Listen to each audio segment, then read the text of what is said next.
Niagara ফলসের সৌন্দর্য কতটুকু।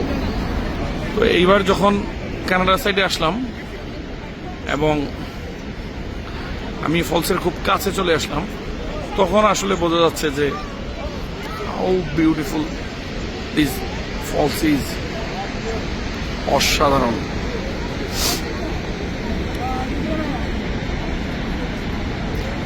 অসাধারণ, মানে জাস্ট চিন্তাই করা যায় না। নিচে হচ্ছে নায়াগ্রা রিভার, উপরে হচ্ছে আমেরিকার একটা রিভার, বাট আমি ঠিক নামটা খেয়াল নেই।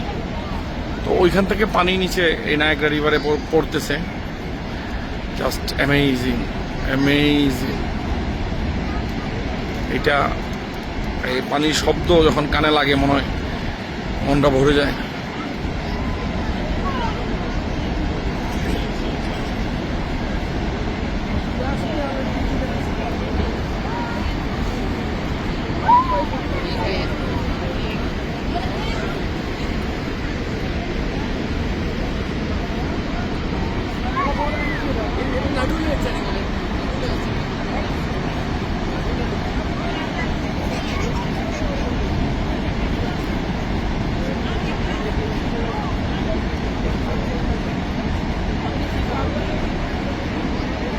জাস্ট